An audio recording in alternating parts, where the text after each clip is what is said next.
going on, guys? I posted a video maybe about a month or so ago with the band that I play with, the Celts, as we were doing a show at a Highland Games. And the video was of a tune that I came up with called Grand Street, and then two traditional reels. And I had a couple of people post comments on it that they wanted to see a video on this tune. Then a couple of folks emailed me after the Highland Games and asked if I could teach it. So never really intended on teaching this tune. Seems a little weird teaching one of your own tunes. But I had a couple folks who wanted to see it, so I figured I would. One bit of advice, if you want to learn this tune, by all means play it, and if you feel like posting a video, let me know. I'd love to hear it. That'd be really cool.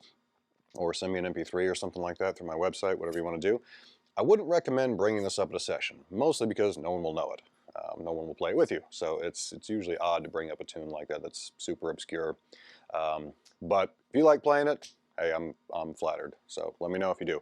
So I'm going to play it like I did in the video. I originally wrote it in B flat. This is an F whistle, so G fingering should be this here, would be in B flat. So I'll play it like that, like I did in the video, and then I'll break it down the basic melody and do some of the ornaments on the D whistle, because most folks probably don't have one of these. So you can play it whatever key you want, but again, I came up with it in B flat just because I thought it sounded cool. So there we go with the tune Grand Street.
So that's how I play it in B flat. I'll switch it up over to the D whistle now, just because more folks are likely to have this. And I'll just do the basic melody real quick. Hopefully you're able to pick it up. It's not a real quick tune. So again, we're switching into the key of G on a D whistle, so the same fingering. So just the start for the A part.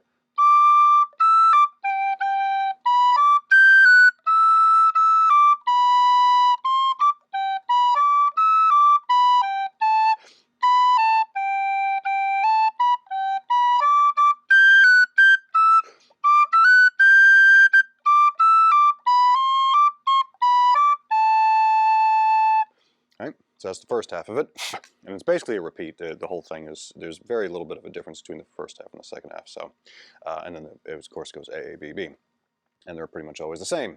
So that's the A part. B part jumps up to the A in this case.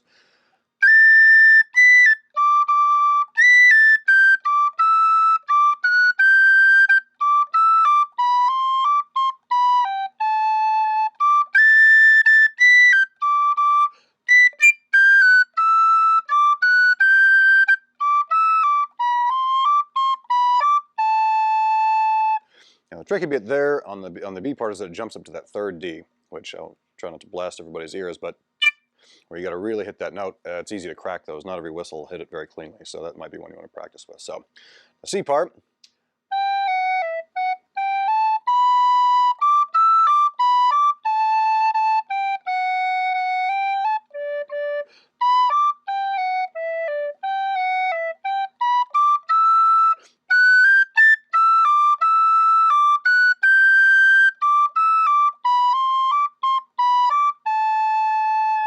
You probably heard they all tend to end the same way.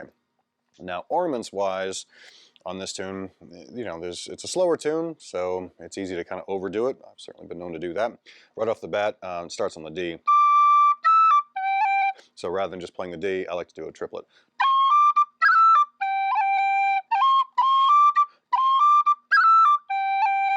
And then just a simple roll there. Triplet up to that.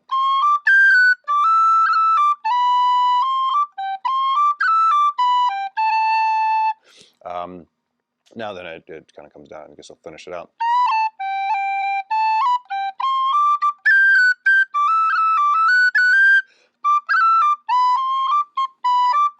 I kind of wrote this tune with a lot of those triplets in mind just as I was coming up with it, so there's a bunch of them in there. Don't always have to do it every time, I suppose. You kind of mix it up, do whatever you want, but that's kind of where it came from anyway. Now again, the B part is tricky because you get that high D, but it starts off just on the high A. In this part, I do a couple of crayons on that high second D.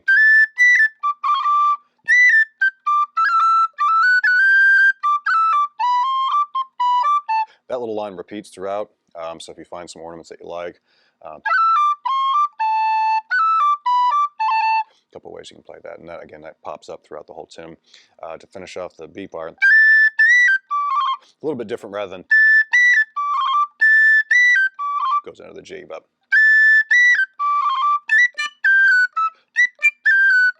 I usually tend to hit that high D pretty quickly, because if you try and drag that out too much, you're more than likely going to crack the note. So the sooner you can get through that one, the better.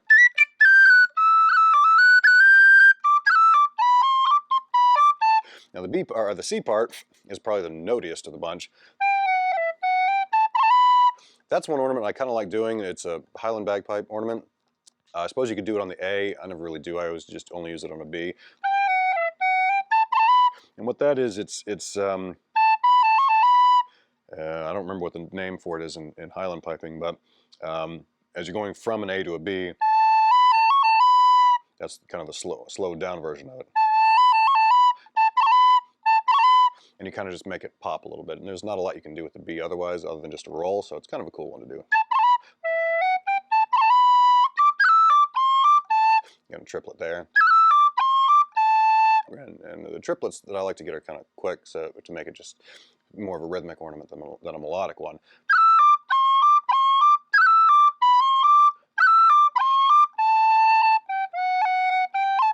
Simple roll there. And then a crown on the low D.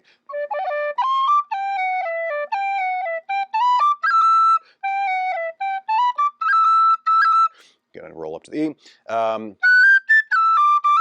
then it's the same line to finish off this part.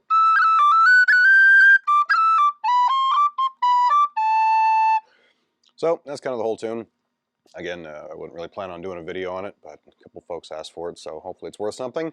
If not, feel free to move on to the next one. But if you liked it and you play it, by all means send me a recording. I'd love to hear somebody else play it. It'd be pretty cool, especially if you kind of put your own take on it. So that's that tune. That's Grand Street, and I'll see you guys in the next video. Thanks very much for watching. Take care, y'all. Bye-bye.